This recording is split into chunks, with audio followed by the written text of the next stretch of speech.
Voilà. Bienvenue à DC. Je suis en route pour la Maison Blanche. On va aller voir M. Trump pour lui demander pourquoi est-ce qu'il ferme les yeux sur toutes les atrocités qui se passent au Cameroun. On est en train de tuer nos familles, on est en train de tuer nos petits frères, nos petites soeurs, et il ne dit rien. Il veut seulement aller faire la guerre au Nigeria. Voilà. Donc, nous sommes à DC.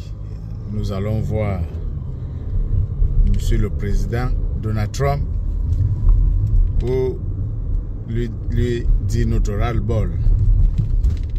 Voilà.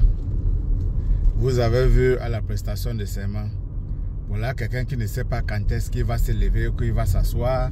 Il faudrait qu'on vienne lui dire, faire comme ça avant qu'il fait. Je dois me lever maintenant. Hein? Pourquoi il doit me lever? Oh, voilà quelqu'un qu'on vous dit qu'il est conscient. Il est conscient. C'est lui qui va gérer le Cameroun. Voilà quelqu'un qu'on dit qu'il va gérer le Cameroun dans les 7 prochaines années. Hein? Et quand on veut manifester, les gens nous demandent pourquoi est-ce qu'on manifeste. Donc, nous, on est fous, on est bêtes, on ne sait pas ce qu'on fait. Voilà, donc, nous sommes en train d'aller à la Maison Blanche, n'est-ce pas, pour décrier cet état de choses, parce que ça ne peut pas se passer comme ça. Un homme de 93 ans, 43 ans au pouvoir, nous savons comment est-ce que le pays est géré depuis un certain nombre d'années. D'ailleurs, pour ceux qui sont habitués des informations, vous avez vu au Gabon, vous avez vu, c'est la même chose. Ali Bongo était malade, mais c'est sa femme et son fils Nouridine qui géraient le pays. Mais quand le coup d'État est arrivé, ils étaient les premiers gens à se plaindre que non, la justice ne fait pas si, il n'y a pas de justice. J'ai suivi encore, n'est-ce pas, une interview de l'enfant de Bongo hier ou avant-hier. Il se plaignait que non, la justice n'est pas fiable, la justice n'est pas juste. Et je me suis posé la question de savoir, pendant que son père et son grand-père étaient au pouvoir, est-ce que la justice était juste au Gabon? Donc, tout ce qu'on fait aujourd'hui là, tôt ou tard, nous allons payer. Oui, nous sommes là, on a tout le pouvoir. On peut décider de la vie ou la mort sur les gens. Mais ce qu'on oublie, c'est que il y a un retour.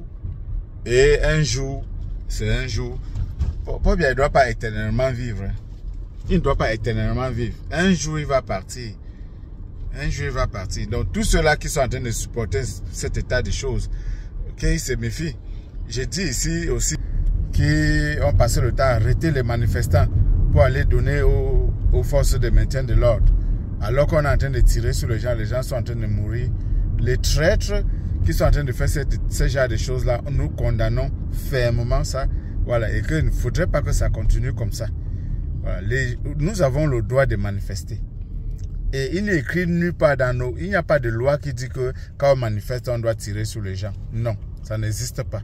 Il n'y a pas de loi qui dit que quand on manifeste, on doit tirer sur les gens. Donc, mesdames et messieurs, voilà, ça, ce petit message, c'était pour créer mon ras-le-bol et vous dire, n'est-ce pas, que nous sommes en train d'aller à l'ambassade. Non, pas à l'ambassade, autant pour moi. Nous sommes en train d'aller à la Maison Blanche, voilà, pour aller manifester devant la Maison Blanche, pour faire attendre notre voix, parce que nous sommes fatigués de cet état de choses-là. Donc, et stay tuned, tout à l'heure, je vais vous tenir informé et nous allons faire un live, n'est-ce pas, pour vous faire vivre l'événement comme si vous y étiez. Merci et bonne journée à tout le monde. Tout à l'heure. Bye.